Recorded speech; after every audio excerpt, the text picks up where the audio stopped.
لقد كان لكم في رسول الله أسوة حسنة لمن كان يرجو الله واليوم الآخر وذكر الله كثيرا. السلام علیکم ورحمۃ اللہ وبرکاتہ. ان الحمد للہ وکفا والصلاة والسلام علی رسول اللہ. اما بعد فاعوذ باللہ السمیع العلیم من الشیطان الرجیم من ہمزہ ونفخہ ونفثہ. بسم اللہ الرحمن الرحیم. رب اشرح لی صدری ویسر لی امری واحلل عقدۃ من لسانی یفقہوا قولی. رب زدنا علما رب زدنا علما رب زدنا علما. اللہم فقہنا فی الدین. اللہم انا نسألک علما نافعا ورزقا طیبا وعملا متقبلا. اللہم انفعنا بما علمتنا وعلمنا ما ينفعنا وزدنا علما. اللہم انا نعوذ بک من علم لا ينفع ومن قلب لا يخشع ومن نفس لا تشبع ومن دعوة لا يستجاب لها. اللہم لا سهل الا ما جعلته سهلا وانت تجعل الحزن اذا شئت سهلا. اللہم ارنا الحق حقا وارزقنا اتباعه وارنا الباطل باطلا وارزقنا اجتنابه. اللہم الہمنا رشدنا واعذنا من شرور انفسنا. اللہم صل علی محمد وعلى آل محمد كما صلیت علی ابراہیم وعلى آل ابراہیم انک حمید مجید. اللہم بارک علی محمد وعلى آل محمد كما بارکت علی ابراہیم وعلى آل ابراہیم انک حمید مجید. آخری کلاس میں ہم نے عرب کے جو معاشرتی حالات تھے اس پر ہم نے بات کی تھی، ٹھیک ہے. اور اس میں ہم نے آپ سے یہ عرض کیا تھا کہ نکاح کے جو ایک عجیب و غریب قسم کے اس دور کے اندر طریقے تھے، اللہ ہم سب کی حفاظت فرمائے. جس کو اسلام نے کل عدم قرار دیا، کینسل قرار دیا، اور جو شرعی طریقہ نکاح ہے اسی کو باقی رکھا. اس کے علاوہ ہم نے پڑھا کہ شراب پینا، جوا کھیلنا، بے شمار اعمال اور افعال کے اندر وہ انحطاط، پستی اور گراوٹ کے شکار تھے. یہاں تک کہ بیٹیوں کو زندہ دفن کر دیتے تھے. اللہ اکبر. یہ ان کا معمول تھا. معمولی باتوں پر جنگیں شروع ہو جاتی تھی. پیغمبر علیہ السلام ابھی رسول نہیں بنے تھے صلی اللہ علیہ وسلم. مکہ میں ایک مشہور جنگ ہوئی تھی جس کا نام تھا حرب فجار. حرب فجار، چونکہ یہ حرمت کے مہینوں کو پامال کیا گیا تھا، اس حرب فجار اس کا نام رکھا، فاجر سے. ٹھیک. مدینہ میں ایک جنگ ہوئی جس کا نام تھا حرب بعاث، جو اوس اور خزرج کے نام پر ہوئی. دونوں نے آپس میں جنگیں لڑی بہت زیادہ. ٹھیک ہے. تو بات پر، معمولی باتوں پر، کبھی پانی پلانے پر، کبھی گھوڑ دوڑانے پر، گھوڑا دوڑ رہا ہے اس کا آگے نکل گیا، میرا پیچھے رہ گیا. قبائل نے کسی ایک کو آواز دی، یہ نہیں دیکھا ظالم کون ہے مظلوم کون ہے.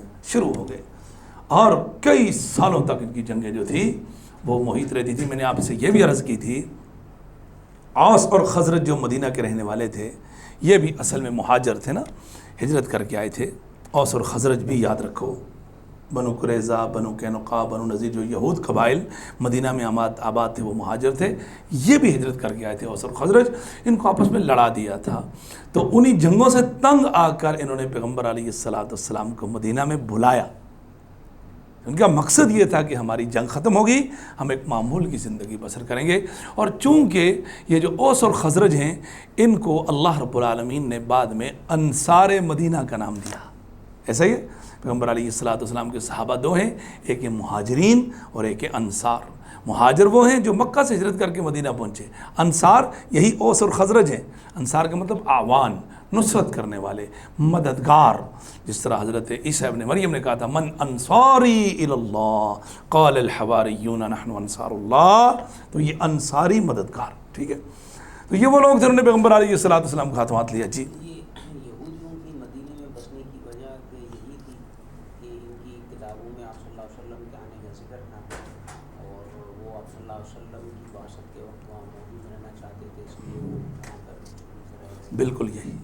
بالکل یہی ہے. یہود دنیا بھر سے ہجرت کر کے مدینہ صرف پیغمبر علیہ السلام کی رسالت کے ظہور کے لیے آئے تھے. بس رسالت مآب کو آپ پیغمبر علیہ السلام کا کلمہ پڑھیں گے. بالکل آئے تھے.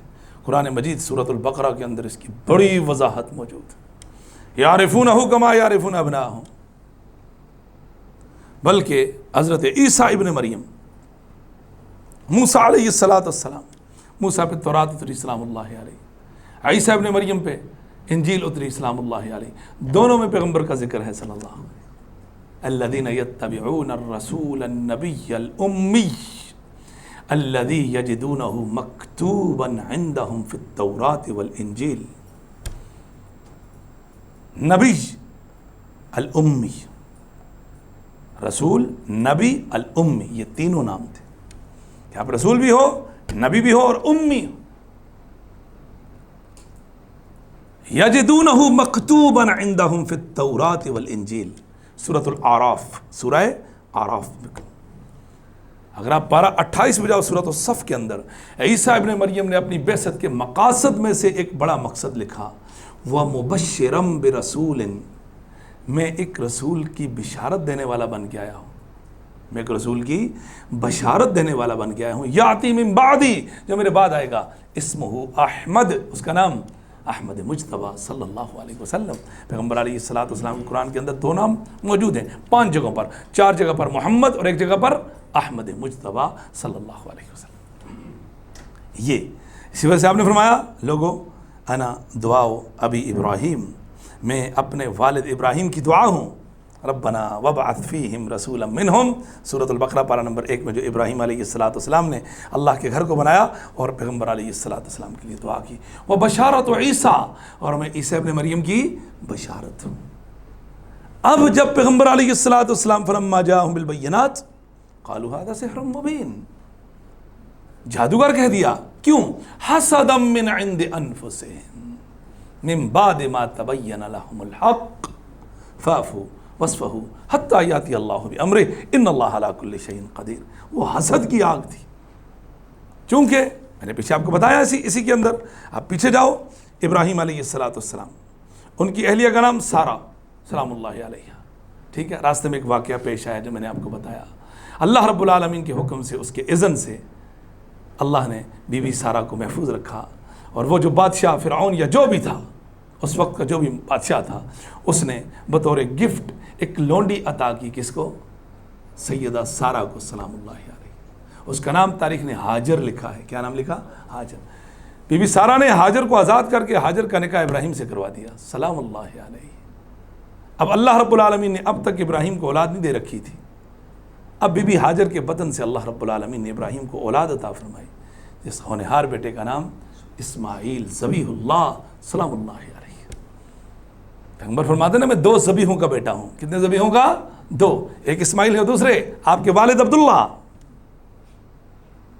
کیونکہ ہم پڑھیں گے تاریخ کے اندر، عبد المطلب نے کہا تھا زمزم کا کنواں نہیں مل رہا تھا، اگر مجھے زمزم کا کنواں ملا تو میں اپنی اولاد میں سے جو سب سے خوبصورت اس کو اللہ کے راستے میں قربان کروں گا، اور آپ کی بچوں میں سے سب سے خوبصورت عبداللہ تھے، محمد رسول اللہ کے والد صلی اللہ علیہ وسلم، اور مل گیا زمزم کا کنواں۔ اب کیا کریں؟ تاریخ پڑھیں آپ، الرحیق المختوم آپ کو پڑھنی چاہیے، یہ کتاب بھی پڑھنی چاہیے آپ کو، سیرت رسول پر بڑی اچھی کتاب ہے۔ اب کیا کریں؟ اب وہ ذبح کرنے کا جب ٹائم آیا تو عبداللہ کے ننہال پہنچ گئے، ایسے کیسے ہو سکتا ہے جو کہ عبد المطلب نے کئی شادیاں کر رکھی تھیں، سوتلے بھائی تھے آپس میں، پیغمبر علیہ السلام چچا تایا جتنے بھی تھے، نہیں کرنے دیں گے۔ اب کیا کریں؟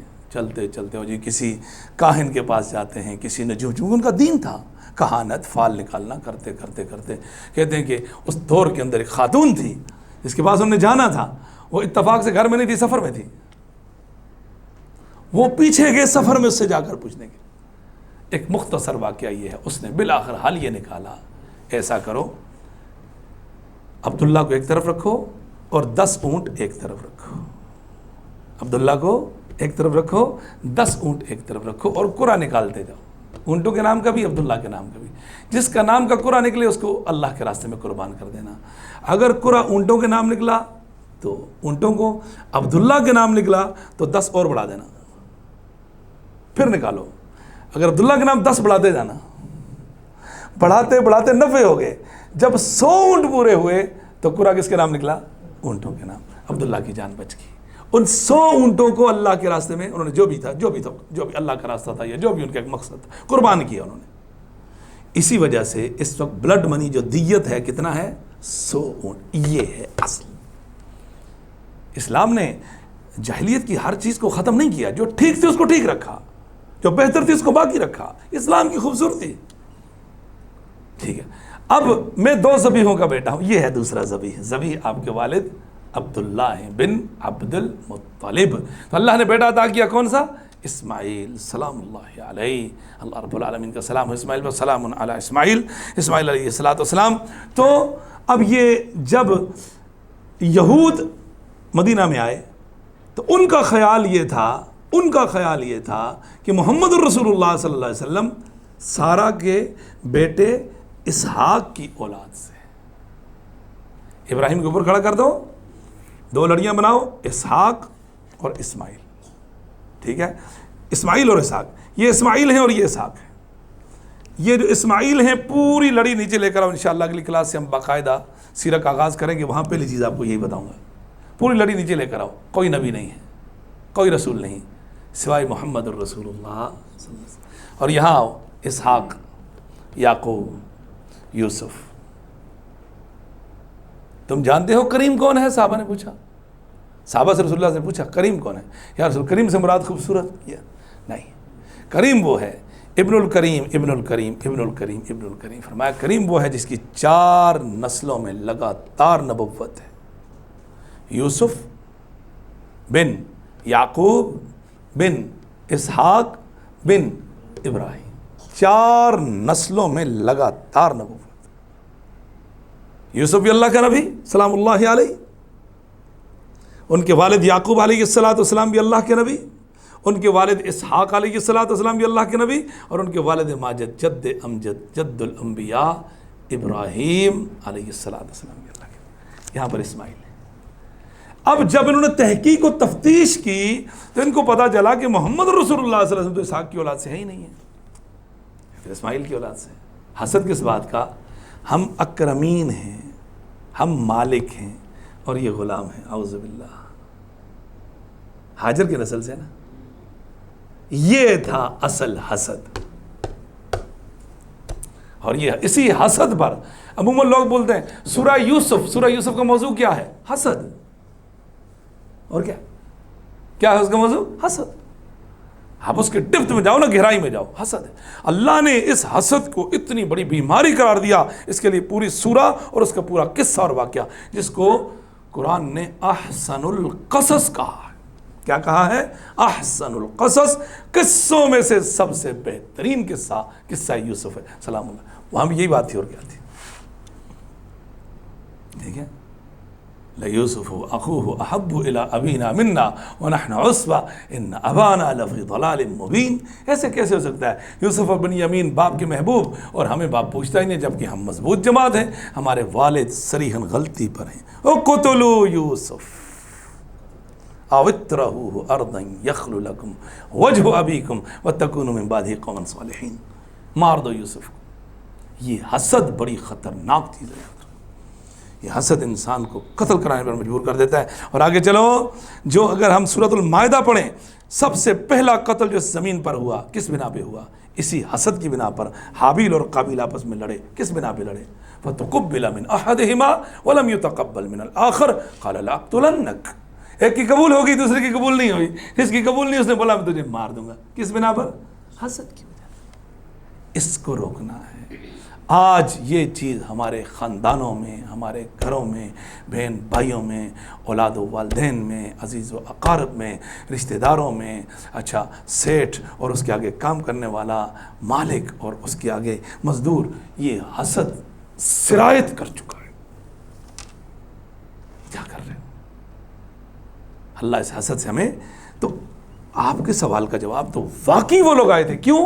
محمد رسول اللہ صلی اللہ علیہ وسلم. حسد من عند انفسہم من بعد ما تبین لهم الحق، باوجود اس کے کہ حق ان پر کھل چکا تھا. نہیں مانے، کبھی نہیں مانے. اور اگر آپ تاریخ پڑھیں گے انشاءاللہ میرے ساتھ، ابو جہل، ٹھیک ہے، ابو جہل، اس کا نام تھا عمر بن ہشام. کیا نام تھا؟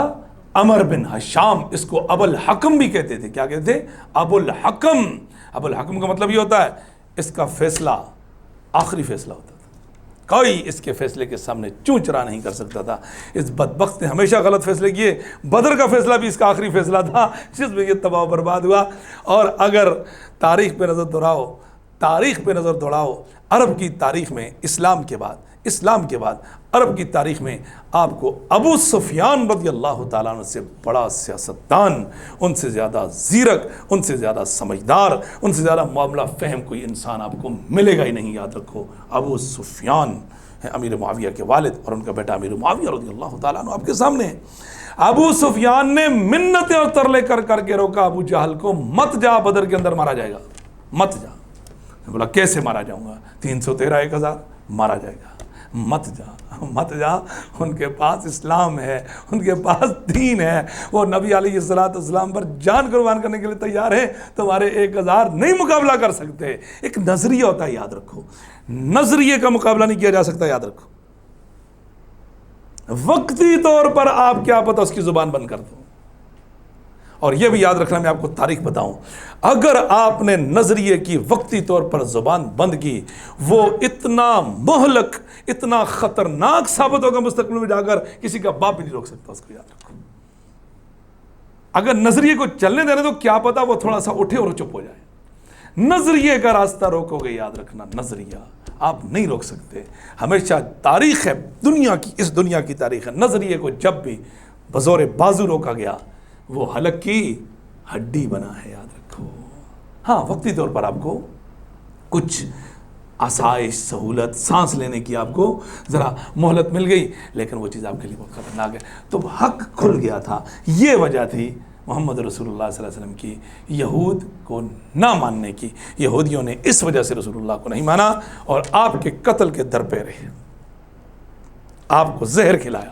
ایسا ہی ہے خیبر کے مقام پر آپ پر کئی مرتبہ قاتلانہ حملے کیے، آپ علیہ السلام کے اندر اپنے جاسوس منافق بنا کر چھوڑے جنہوں نے پیغمبر علیہ السلام کی جان لینے کی کوشش کی، لیکن اللہ نے کہا واللہ یعصمک من الناس، اللہ رب العالمین خود لوگوں سے آپ کی حفاظت فرمائے گا۔ تو ایسے لوگ تھے جی، تمام اعداد بد کا پورا ان کے اندر ہر چیز موجود تھی، ٹھیک ہے جی۔ پیغمبر علیہ السلام زندگی بھر جب سے نبوت ملی ہے دنیا سے رخصتی تک انہی رویوں کے خلاف جہاد کرتے رہے، اللہ اکبر۔ اور میں نے کہا تھا، ابن عباس فرماتے ہیں اگر تم عربوں کی جہالت سے مطلع ہونا چاہتے ہو تو قرآن مجید کے اندر سورہ انعام کی آیت نمبر 130 کے بعد پڑھتے جاؤ، سورہ انعام اس کی آیت 130 کے بعد مطالعہ کرو، آپ کو مل جائے گا۔ تو بچیوں کو مار دیتے تھے، وَإِذَا الْمَوْءُودَةُ سُئِلَتْ بِأَيِّ ذَنبٍ قُتِلَتْ وَإِذَا بُشِّرَ أَحَدُهُمْ بِمَا ضَرَبَ لِلرَّحْمَنِ مَثَلًا ظَلَّ وَجْهُهُ مُسْوَدًّا وَهُوَ كَظِيمٌ، پھر کہا وَإِذَا بُشِّرَ أَحَدُهُمْ بِالْأُنثَىٰ ظَلَّ وَجْهُهُ مُسْوَدًّا وَهُوَ كَظِيمٌ يَتَوَارَىٰ مِنَ الْقَوْمِ مِنْ سُوءِ مَا بُشِّرَ بِهِ أَيُمْسِكُهُ عَلَىٰ هُونٍ أَمْ يَدُسُّهُ فِي التُّرَابِ أَلَا سَاءَ مَا يَحْكُمُونَ۔ سورہ نحل میں فرماتے ہیں کہ بچی گھر میں پیدا ہو گئی، لوگوں سے منہ چھپاتا پھرتا ہے، میں لوگوں کو کیا دیکھا میرے گھر میں بچی پیدا ہو، اعوذ باللہ۔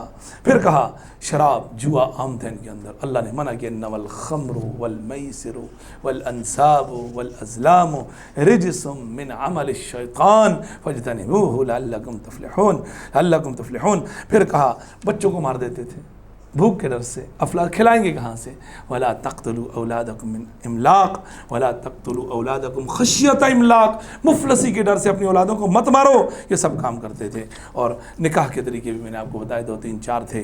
اسی طرح ایک شخص اپنے عقد میں 4 سے زیادہ خواتین کو رکھ لیتا تھا، بس اوقات ایسی 2 خواتین اس کے نکاح میں ہوتی تھی جو آپس میں سگی بہنیں ہوتی تھیں، یا خالہ اور بھانجی ہوتی تھیں، یا پھوپھی اور بھتیجی ہوتی تھیں۔ اسلام نے اس پر کراس لگایا، ایک شخص ایک ہی وقت میں 2 سگی بہنوں سے نکاح نہیں کر سکتا، ایک ہی شخص ایک ہی وقت میں 4 سے زیادہ عورتیں اپنے عقد نکاح میں نہیں رکھ سکتا، ایک ہی شخص ایک ہی وقت میں 2 ایسی عورتوں سے نکاح نہیں کر سکتا جو 2 عورتوں کا آپس میں رشتہ یہ ہو کہ وہ خالہ اور بھانجی ہوں، پھوپھی اور بھتیجی ہوں، نہیں رکھ سکتے۔ اب یہ جو خالہ اور پھوپھی اور بھانجی اور بھتیجی جو ہے، خالہ اور بھانجی اور پھوپھی اور بھتیجی کا ذکر قرآن میں نہیں ہے، یاد رکھو، یہ پیغمبر نے حرام کیا ہے صلی اللہ علیہ وسلم۔ بہت سارے لوگ بولتے ہیں حدیث حجت نہیں ہے تو پھر مانو، کرو نکاح، کر کے دکھاؤ، مجھے کوئی ہمت کر کے نکاح کر کے دکھائے، میں دیکھوں کیسے دیکھوں، قرآن میں تو نہیں ہے۔ ٹھیک ہے. تو پیغمبر علیہ السلام نے یہ چیزیں بتائیں. الطلاق مرتان، ایک آدمی 1000 مرتبہ طلاق دے رہا ہے، پھر رجوع کر رہا ہے، پھر دے رہا ہے، پھر کر رہا ہے. الطلاق مرتان، 2 مرتبہ. اس کی حکمت ہے. حکمت طلاق دی رجعی ہے، 3 مہینے کا ٹائم ہے، رجوع کر لو ٹھیک ہے، نہیں تو بیوی آپ کی ہے. اگر 3 مہینے کے بعد رجوع کرو گے نکاح ہوگا دوبارہ. دوسری طلاق دو گے پھر 3 مہینے آپ کے پاس، رجوع کرو آپ کی مرضی. 3 مہینے کے بعد کرو گے تو رجوع نکاح کے ساتھ ہوگا. 2 طلاقیں دے دیں. اب جب فَإِن طَلَّقَهَا، اگر تیسری طلاق دے دی، فَلَا تَحِلُّ لَهُ، فَلَا تَحِلُّ لَهُ، اب وہ پہلے مرد کے لیے حلال نہیں ہے. حتیٰ تنکح زوجا غیرہ، یہاں تک کہ اپنی مرضی سے وہ کسی جگہ نکاح کرے اور خدا نخواستہ اس کو طلاق دے دے تو یہ پہلا مرد وہ تمام طرف سے فارغ ہو. وہ بھی 3 پورا پروسیس چلنے کے بعد اگر یہ دوبارہ آپس میں ان ظنا، اگر ان دونوں کو یہ یقین ہو، قرآن کی آیت پڑھو، ان ظنا ان یقیما حدود اللہ، اگر یہ پچھلا مرد اور یہ پچھلی عورت جو دوسری جگہ سے فارغ ہو گئی، ان دونوں کو یہ یقین ہو کہ وہ اللہ کی حدود قائم کر سکیں گے تو نکاح کر لیں، ورنہ نہیں کرنا چاہیے. حلال بھی ہو جائے نہیں کرنا چاہیے. اس میں کمپلیکس ایشو یہ بھی ہے نا کہ 3 طلاق ایک ساتھ دی جائیں تو ہاں یہ بھی ایک ایشو ہے کہ اگر کسی نے ایک محفل کے اندر 3 طلاق دے دی. ہمارا موضوع چونکہ سیرہ ہے، ایک سوال کا جواب آپ کو دے کر نکلتا ہوں، وہ ایک ہی ہوگی انشاءاللہ. ٹھیک ہے، وہ ایک کہلائی دے گی، وہ طلاق رجعی ہوگی انشاءاللہ، وہ طلاق بتائیہ بائن نہیں ہوگی. ٹھیک ہے، دوسرے جو اس میں ہے فقہا وہ حلالہ کرواتے ہیں. وہ کیا، ہاں دوسرے بولتے ہیں ہو جاتی ہے، وہ ہونے کے بعد پھر وہ حلالہ ہوتا ہے، جس کا میں بھی ذکر کیا. ایک حلالہ مروجہ ہے. حلالہ مروجہ یہ ہے کہ ایک عورت کو اس کے مرد نے 3 طلاقیں دے دی، ایک محفل میں دے دی، طلاق طلاق طلاق طلاق طلاق جو میں دے دی.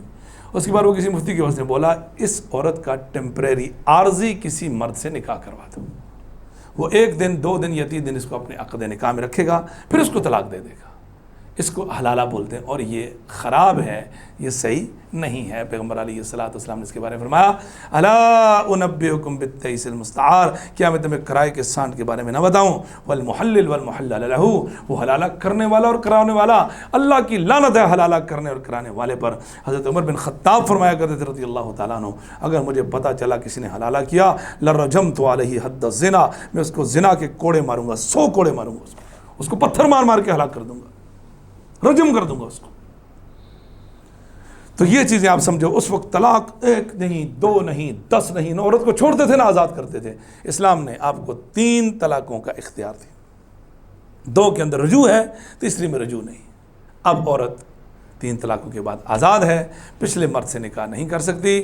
اگر اس کے گھر والے یا خود کسی اور مرد سے وہ نکاح کرے اور خدا نخواستہ وہاں بھی اس کی نہیں بنی، وہاں سے بھی اس کو طلاق ہو گئی، اب پچھلا خامند اور یہ عورت آپس میں نکاح کر سکتے ان کیس سوچ سمجھ کر نہیں، اور نہ قطعاً نہیں. اور رب کا قرآن سورۃ البقرہ میں اللہ فرماتا ہے، پھر بتا رہا ہوں، یہ عورت جو 3 طلاقیں لے کر اس سے فارغ ہو گئی ہے، اب اس نے جا کر مثال کے طور پر ابو بکر نے اسما سے نکاح کیا. ایک بات بتاتا ہوں، ابو بکر نے اسما کو 3 طلاقیں دی تھی.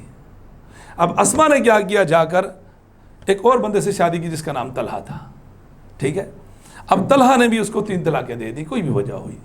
اب یہ اسما جو ہے، اب یہ اپنے پچھلے خامند ابو بکر سے نکاح کر سکتی ہے، لیکن اسی شرط یہ ہے ان ظنا، اگر ابو بکر اور اسما دونوں کو یقین ہو ان یقیما حدود اللہ، کہ وہ دونوں اللہ کی حدوں قائم کر سکیں گے. اگر نکاح کے بعد پھر وہی کھلواڑ، طلاق رجوع طلاق رجوع، تو پھر ان کو آپس میں اب بھی نکاح نہیں کرنا چاہیے، جبکہ وہ اس کے لیے حلال ہے. جبکہ میں بڑی نکتے کی بات آپ کو بتا رہا ہوں، جبکہ وہ اس کے لیے حلال ہے، یقین ہے کہ وہ اللہ کی حدیں قائم کر سکے گا. تو زمانہ جاہلیت کے اندر 4 سے زیادہ عورتیں، ایک فتح مکہ کے روز ایک شخص ہے، اس کے بعد 10 خواتین تھیں. ٹھیک ہے، اور ان میں سے 2 سگی بہنیں بھی تھیں. پیغمبر علیہ السلام پہلے تو 2 سگوں میں سے ایک کو سائڈ پہ کرو اور دوسرا بقایا جو ان میں سے 4 رکھو اور بقایا کو آزاد کرو.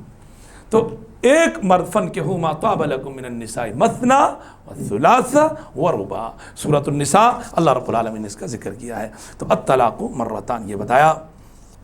اچھا، اب یہاں دیکھتے ہیں زمانہ جاہلیت میں عربوں کے اندر اخلاقی خرابیوں کے باوجود، کیونکہ یاد رکھو دین اسلام تاریخ کی کتاب ہے، دین اسلام ایک تاریخ ہے، قرآن ایک تاریخ کی بھی کتاب ہے، قرآن کا قاری ایک تاریخ کا طالب علم بھی ہے. ایسا ہی ہے نا سابقہ انبیاء و رسول.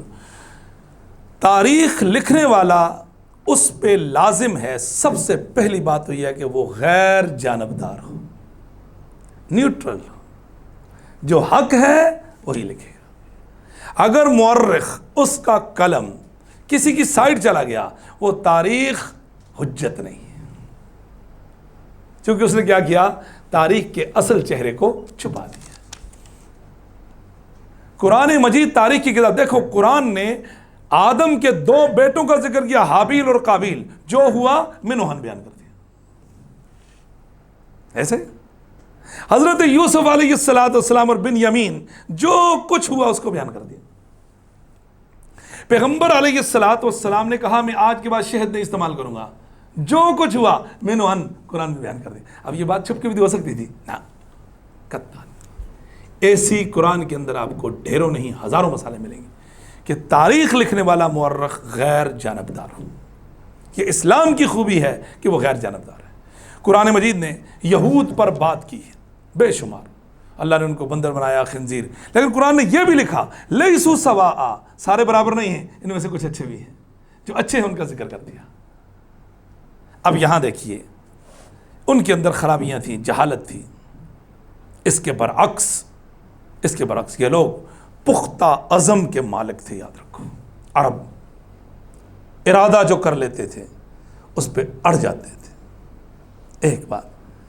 ایک مرتبہ کوئی بات مان لیتے اس پر ڈٹ جاتے تھے، کچھ بھی ہو جائے. اللہ تعالیٰ نے اس کی خوبی کا تذکرہ قرآن میں کیا. یہ جتنے بھی مسلمان بنے ہیں عربی تو تھے، اور کون تھے؟ پیغمبر علیہ السلام کی جو جماعت بنی ہے عربی تو تھے. من المؤمنین رجال صدقوا ما عاہدوا اللہ علیہ. ایمان والوں میں سے کچھ لوگ ایسے ہیں جنہوں نے اللہ سے جو عہد کیا سچ کر کے دکھایا.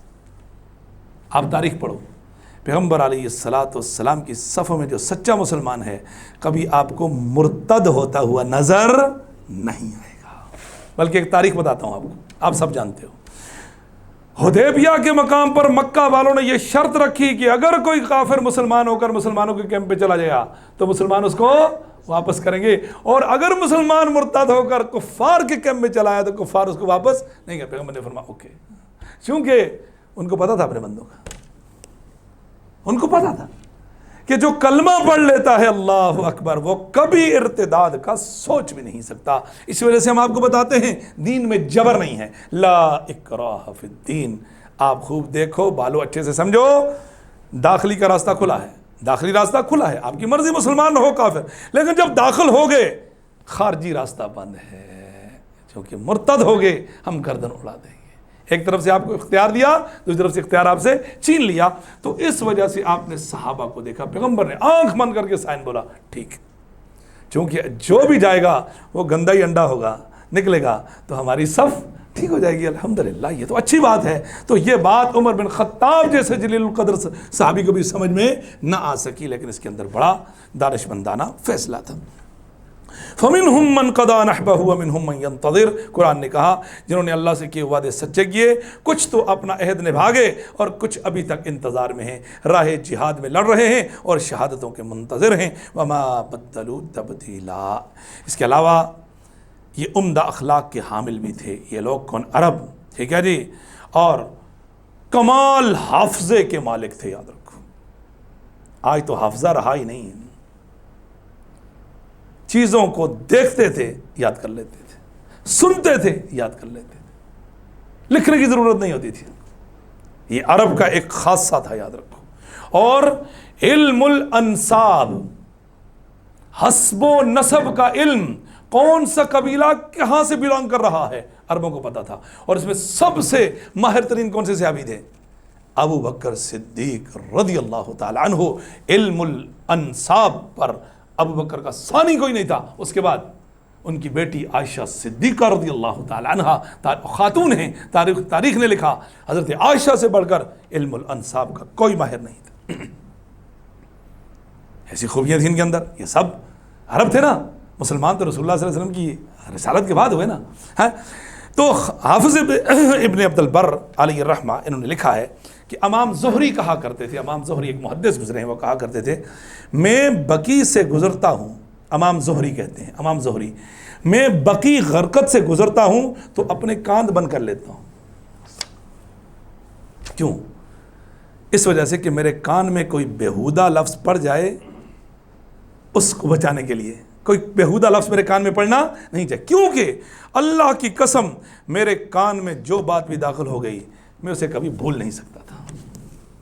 یہ ان کا حافظہ تھا. کون کہہ رہا ہے؟ امام زہری.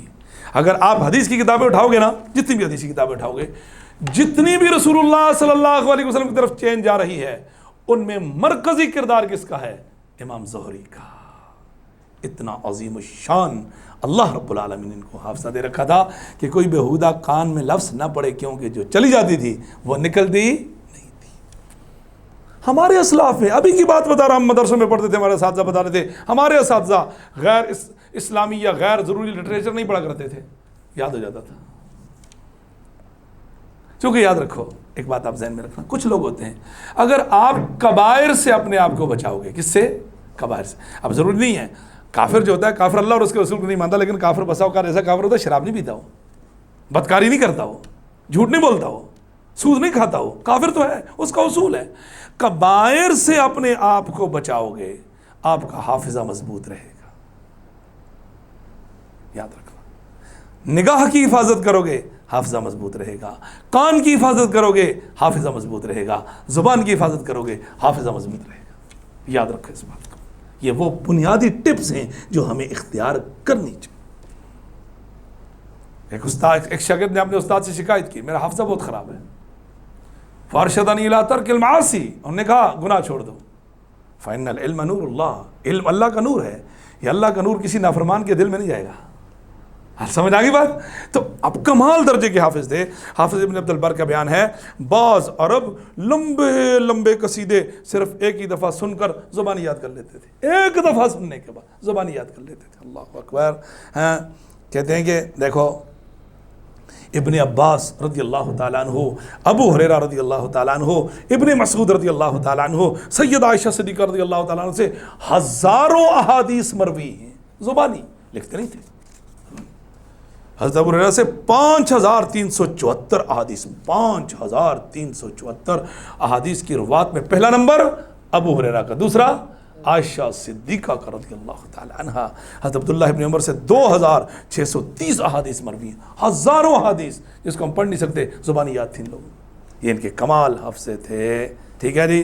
اور عرب کے اندر یاد رکھو اوپن مائنڈ لوگ تھے، آزادی کے بڑے خواب دیکھتے تھے، غلامی نہیں چاہتے تھے، کسی کی قیادت کو تسلیم نہیں کرتے تھے. اسی وجہ سے آپ نے دیکھا، میں نے آپ کو تاریخ بتائی ہے کہ ہیرا کے اندر حکومتیں تھیں، یمن میں تھیں، شام میں تھیں، روم میں تھیں، ایران میں تھیں.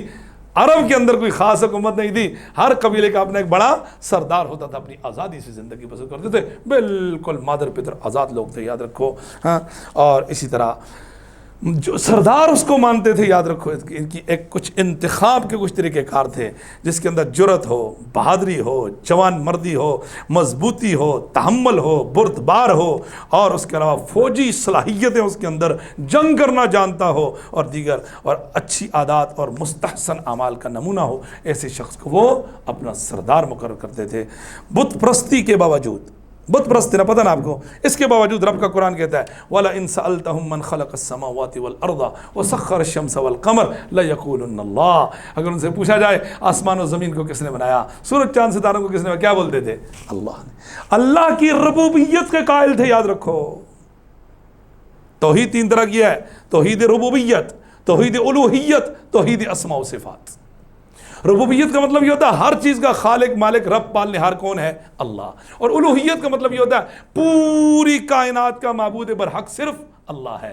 اللہ کو رب تو مانتے تھے، اللہ کو الہ بھی مانتے تھے وہ، لیکن الہ وحدہ لا شریک نہیں مانتے تھے. یہ بس مسئلہ ہے. اللہ نے انبیاء، محمد رسول اللہ کی دعوت کیا تھی؟ لا الہ الا اللہ. وہ الہ واحد ہے اور لا شریک ہے. یہ ان کا ایک مقام تھا. وَلَئِن سَأَلْتَهُم مَّن نَّزَّلَ مِنَ السَّمَاءِ مَاءً فَأَحْيَا بِهِ الْأَرْضَ مِن بَعْدِ مَوْتِهَا. ان سے پوچھو آسمان سے بارش کو نازل کرتا ہے، بنجر زمین کو تباہ و برباد ہونے کے اور مرنے کے بعد بارش کے ذریعے زندہ کر کے فصل اگانے کے قابل کون کرتا ہے؟ لَيَقُولُنَّ اللَّهُ. کہتے تھے اللہ ہی کرتا ہے یہ سب. تو اب یہ ان کی اچھی جو صفات تھی وہ بھی قرآن نے اور اللہ اور اس کے رسول صلی اللہ علیہ وسلم نے مجھے آپ کو بتائیں. یہ عرب تھے. اچھا یہ تھے عرب کے حالات. اب انشاءاللہ ہم مختصراً دیکھیں گے انشاءاللہ اگلی کلاس میں، اللہ نے چاہا تو یاد رکھنا اگلی کلاس میں ہم باقاعدہ سیرت رسول کا آغاز کر دیں گے انشاءاللہ، ٹھیک ہے؟ پیغمبر علیہ الصلوۃ والسلام کی سیرت کا باقاعدہ ہم دیکھتے ہیں کہ جزیرہ نما عرب کے بیرونی حالات جو اس کے اطراف میں تھے وہ کیا تھے، چونکہ بیرون کا بھی بڑا اثر ہوتا ہے. ہمارے پاس یہ انڈیا ہے، پیچھے چائنا ہے، ادھر افغانستان ہے، ادھر سعودی عرب ہے، ادھر ایران ہے، تو یہ ثقافت تہذیب ہمارے اس ملک کے اندر پائی جاتی ہے، اور ہماری تہذیب و ثقافت ان ممالک کے اندر بھی پائی جاتی ہے. آپ کو رنگ ملیں گے پاکستان کی کہاں جاؤ اور ان کے رنگ ہمیں اپنے ملک میں ملیں گے. تو یہاں دیکھتے ہیں، کہتے ہیں کہ جزیرہ نما کے جو بیرونی حالات تھے، سب سے پہلے اس کے اطراف میں یہود تھے بہت زیادہ. یہودی کہ مذہب، سیاست، ان کی مذہبی حالات یہ تھی. کہتے ہیں کہ آسمانی دین یہودیت اور عیسائیت دونوں تھے پیغمبر علیہ الصلوۃ والسلام سے پہلے، لیکن یہ تقریباً تحریف ہو چکے تھے، مسخ ہو چکے تھے. کیونکہ یہودی دین کو تو کئی ہزار سال گزر گئے تھے موسیٰ علیہ الصلوۃ والسلام، اور عیسائی دین کو کم از کم 600 سال گزر گئے تھے پیغمبر اور عیسیٰ علیہ الصلوۃ والسلام کے جو فترہ کا لفظ ہے. لیکن کیا کیا ان کے ماننے والوں نے، اس دین کو محرف کر دیا، تحریف کر دیا. اور یہ لوگ اس تحریف شدہ دین کی وجہ سے، یاد رکھو، لوگوں کی اصلاح کے لیے اپنا بنیادی کردار ادا کرنے کے قابل نہیں رہے. کیونکہ کتاب اور سنت، دیکھو میری اور آپ کا بات چیلنج ہو جائے گی، امام کا فتویٰ چیلنج ہو جائے گا، کوئی بڑے سے بڑی سے آدمی اس کی بات چیلنج ہو جائے گی. کس کی بات چیلنج نہیں ہوگی؟ اللہ اور اس کے رسول صلی اللہ علیہ وسلم، کیونکہ کلمہ پڑھا ہے نا اس کا. اب اللہ کی بات کا انکار کرنے سے پہلے، رسول اللہ کی بات کا انکار کرنے سے پہلے کوئی بھی شخص لاکھ مرتبہ سوچے گا. اب جو شخص کتاب اللہ اور سنت رسول کو لے کر اٹھے گا، اس کا مطلب یہ ہے کہ وہ امت کی قیادت کے قابل ہے. اب یہ لوگ قیادت کے قابل اس وجہ سے نہیں رہے کیونکہ انہوں نے اپنا اصل دین جو اللہ نے ان کو دیا تھا اس کے انہوں نے تبدیل کر دیا تھا. تو نہ رہے یہ لوگ. تحریف سے قطع نظر یہودیت اللہ کے فیصلے کے مطابق صرف بنی اسرائیل کے لیے تھی. اس کا عقیدہ توحید بھی بگڑ چکا تھا. یاد رکھو بنی اسرائیل کا آپ دیکھ رہے ہیں قرآن نے اس پر تبصرہ کیا. یہودیوں نے حضرت عزیر علیہ السلام کو اللہ کا بیٹا بنا دیا، اور عیسائیوں نے عیسی ابن مریم کو. اس کا مطلب یہ ہے وہ توحید جو ان کے انبیاء و رسول ان کے پاس لے کر آئے، لا الہ الا اللہ، اس کا جنازہ انہوں نے نکال دیا. اعوذ باللہ السمیع العلیم من الشیطان الرجیم. توحید کو انہوں نے اپنے دین سے رخصت کر دیا. وقالت الیہود عزیر ابن اللہ وقالت النصارى مسیح ابن اللہ. یہودیوں نے کہا عزیر اللہ کا بیٹا، عیسائیوں نے کہا عیسی ابن مریم اللہ کا بیٹا. اچھا اتنے بدبخت تھے، ادھر بریک نہیں لگائی انہوں نے، آگے بڑھے. وقالوا نحن احباء اللہ وابناؤہ، ہم سب یہود و نصارہ اللہ کے بیٹے بھی ہیں اور اس کے چہیتے بھی ہیں. اعوذ باللہ. احباؤہ اس کے چہیتے، وابناؤہ اس کے بیٹے. قل فلم یعذبکم بذنوبکم، اے پیغمبر صلی اللہ علیہ وسلم ذرا ان سے پوچھو تو صحیح، اگر تم واقعی اللہ کے چہیتے اور بیٹے ہو تو اللہ نے تم پر آسمان سے عذاب کیوں نازل کیے؟ بھلا بیٹوں اور چہیتوں کو کوئی عذاب دے کر مارتا ہے؟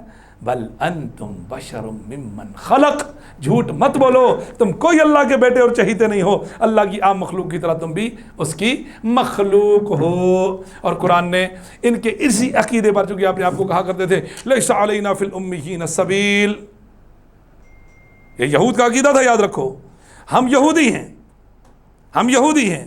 غیر یہودی کو مارنا، اس کو تباہ و برباد کرنا، اس کے مال و منال، اہل و عیال، کاروبار، تجارت، روزی رزق کو تباہ و برباد کرنا، آگ لگانا، قتل کرنا، اس پر اللہ ہماری کوئی باز پرس نہیں کرے گا.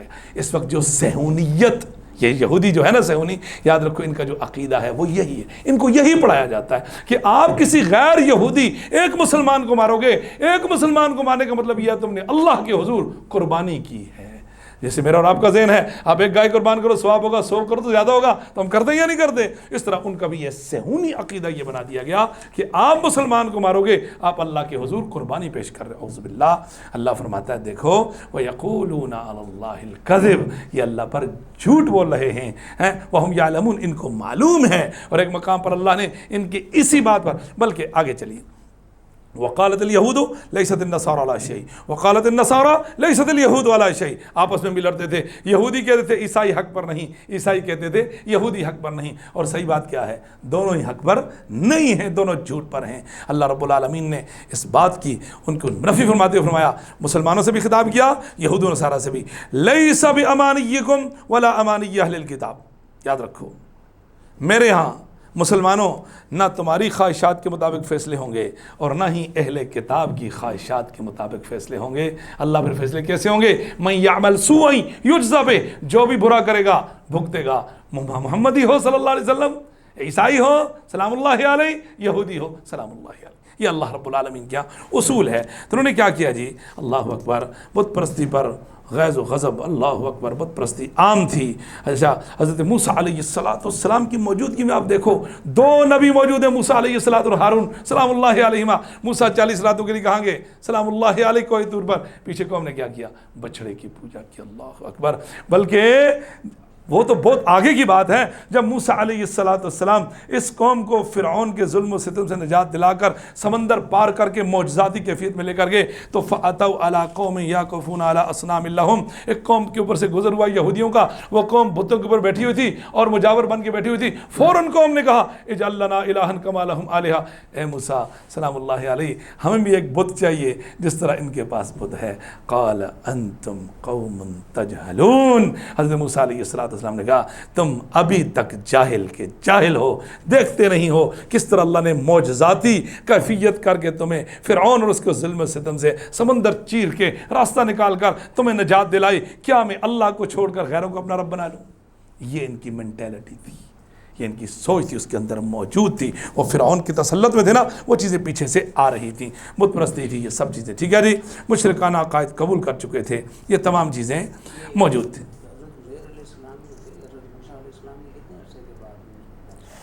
حضرت عزیر اور موسیٰ فرق واللہ عالم، لیکن ہے ان کے بعد کا.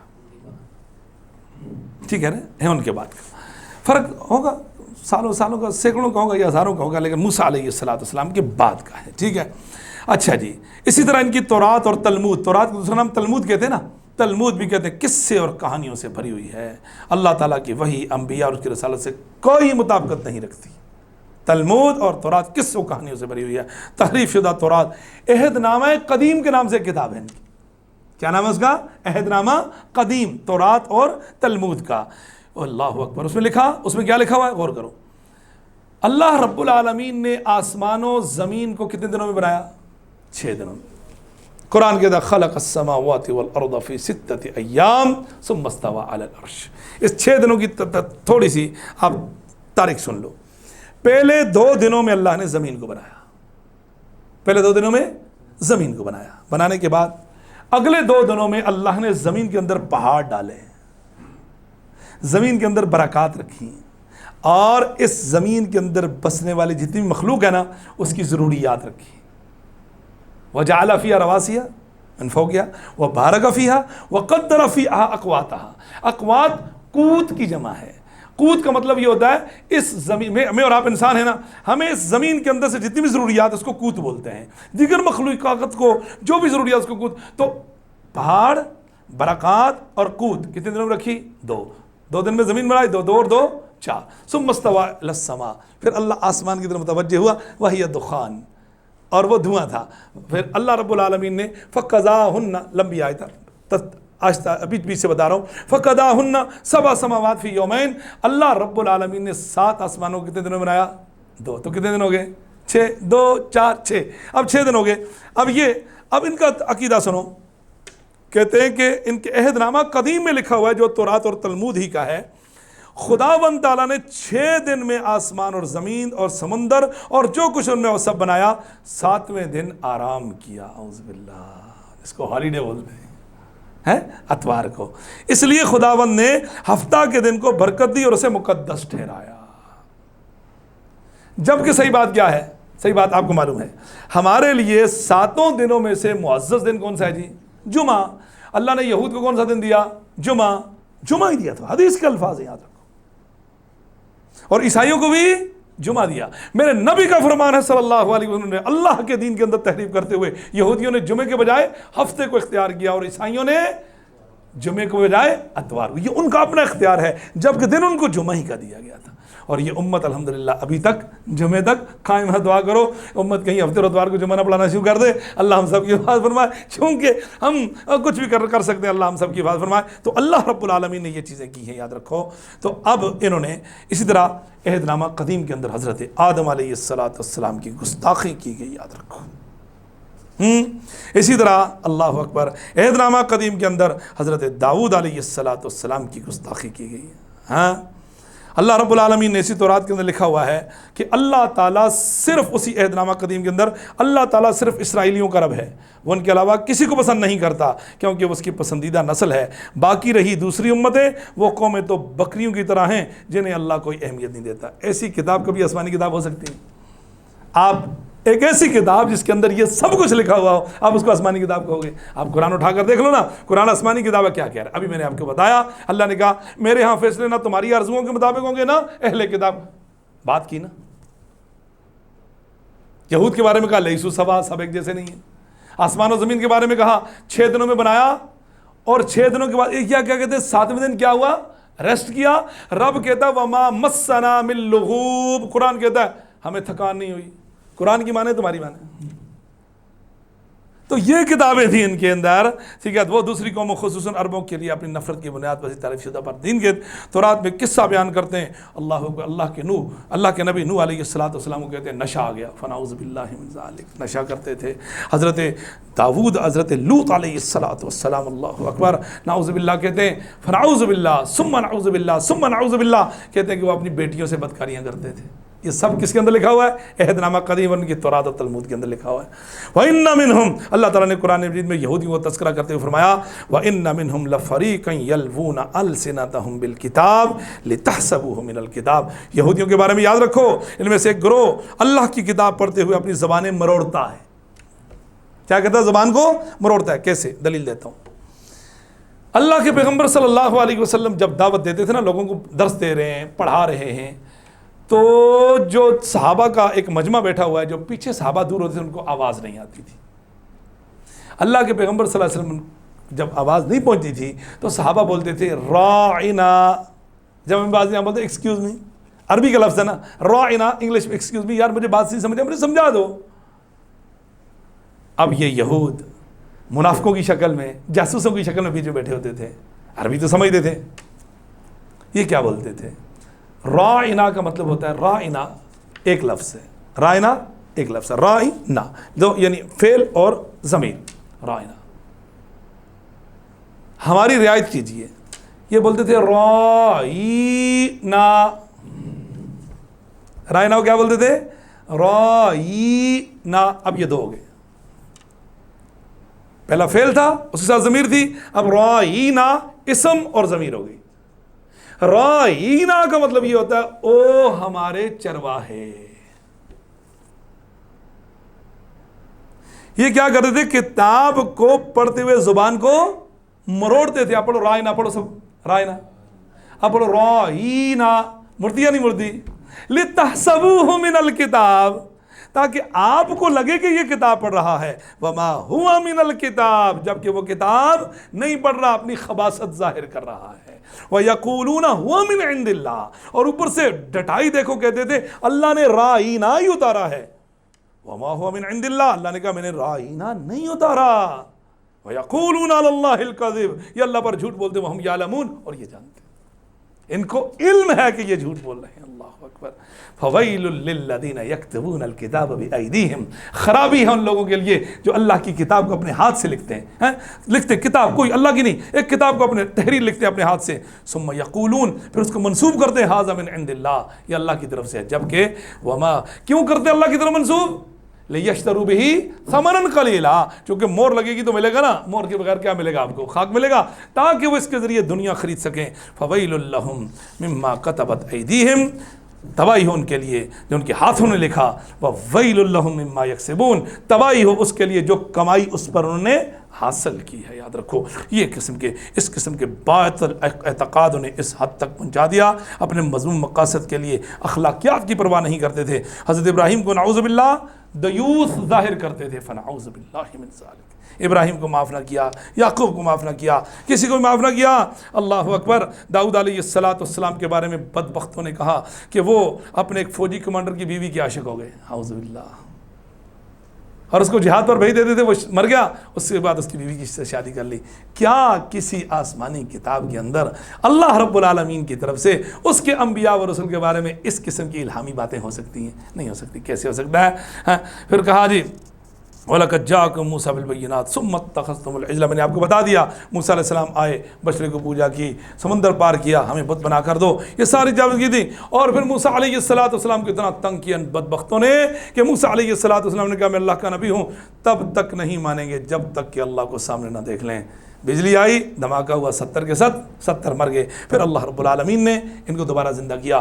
اور انبیاء و رسول کو چھوڑیے، اللہ کو بھی معاف نہیں کیا. وقالت الیہود ید اللہ مغلولہ، یہودیوں نے کہا اللہ بخیل ہے، اللہ کنجوس ہے، اس کا ہاتھ بندھا ہوا ہے. اللہ اکبر.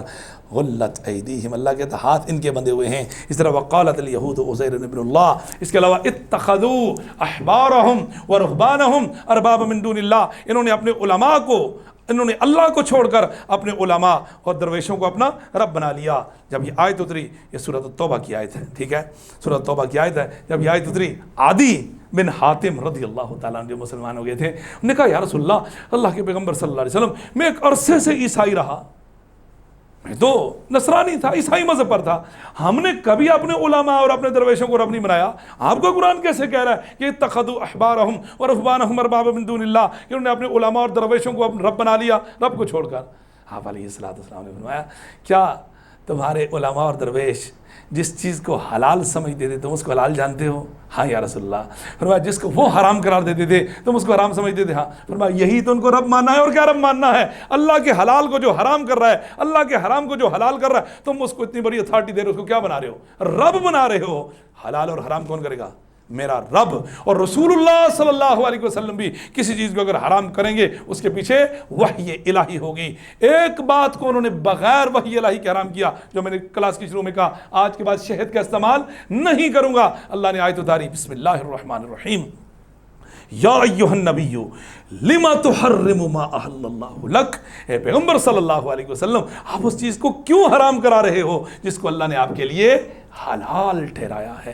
نبی کو بھی اختیار نہیں دیا. فرمایا ان کے حلال و حرام کو حلال حرام جاننا، ان کو رب ماننا ہے. اس طرح فویل للذین، بتا دیا آپ کو، افتطمعون ان یؤمنوا لکم، اے مسلمانوں تم کیا چاہتے ہو یہودی تمہارے اوپر اسلام لے کے آئیں گے، تمہارے نبی قرآن کو مان لیں گے؟ نہیں. وقد کان فریق یسمعون کلام اللہ، جبکہ ان میں سے ایک گروہ اللہ کے کلام کو سن رہا ہے، ثم یحرفونہ، پھر اس کو چینج کر دیتے ہیں، تبدیل کر دیتے ہیں، من بعد ما عقلوہ، سمجھنے کے بعد، حق جاننے کے بعد چینج کر دیتے ہیں. اللہ نے کہا اٹھو، انہوں نے لکھا بیٹھو. ٹھیک ہے، اٹھو بیٹھو، اٹھو مت بیٹھو، اٹھو مت بیٹھو. اب اٹھو کے آگے اردو زبان کے اندر بھی ایک نشان ہوتا ہے جس کا مطلب ہوتا ہے کہ کہنے والا اٹھنے کا کہہ رہا ہے، بیٹھنے سے منع کر رہا ہے. انہوں نے کیا کیا؟ اٹھو کے آگے سے نشان ہٹایا، مت کے آگے ڈال دیا. اٹھو مت بیٹھو. مانا کہاں چلا گیا؟ مشرق سے مغرب، شمال سے جنوب ہو گیا.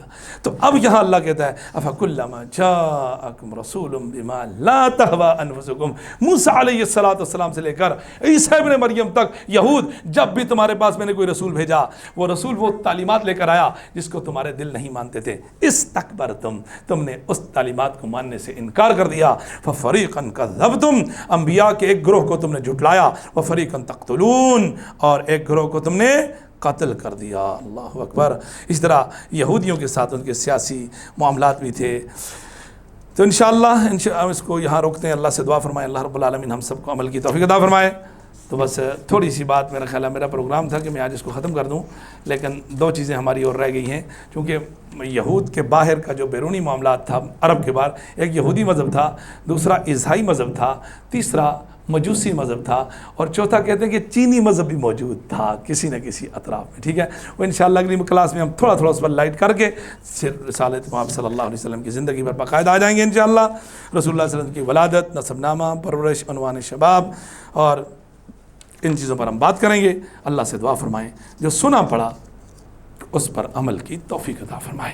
اقول قولی ھذا واستغفر اللہ لی ولکم ولسائر المسلمین. دعا کر اللہ بیماروں کو شفا عطا فرمائے، اور جو مر گئے اللہ ان کی مغفرت فرمائے. ہم سب کو ایک بنائے، نیک بنائے، اور خاتمہ بالخیر، خاتمہ بالایمان فرمائے. یا اللہ اسلام اور مسلمانوں کی حفاظت فرما، ہمارے سرحدوں کی حفاظت فرما، ہمارے ملک کو استحکام عطا فرما، اور ہماری جتنے بھی ناچاکیاں ہیں، نا اتفاقیاں، نا اتحادیاں، اللہ ان کو دور فرما، اور ذمہ داروں کو اپنے دائرہ کار کے اندر رہ کر ذمہ داریاں ادا کرنے کی توفیق عطا فرما، ہر ایک کی عزت کرنے کی توفیق عطا فرما۔ دعا کریں کہ اللہ ہم سب کے حال پہ رحم فرمائے، بے روزگاروں کو روزگار عطا فرمائے، مجبوروں کی مجبوریوں کو دور فرمائے، اور جو مقروض ہے اللہ ان کے قرض کو اتار دے، اللہ ہم سب کو ایک بنائے۔ سبحانک اللہم و بحمدک، اشہد ان لا الہ الا انت، استغفرک و اتوب الیک۔ آمین یا رب العالمین۔ السلام علیکم ورحمۃ اللہ وبرکاتہ۔ لقد كان لكم في رسول الله أسوة حسنة لمن كان يرجو الله واليوم الآخر وذكر الله كثيرا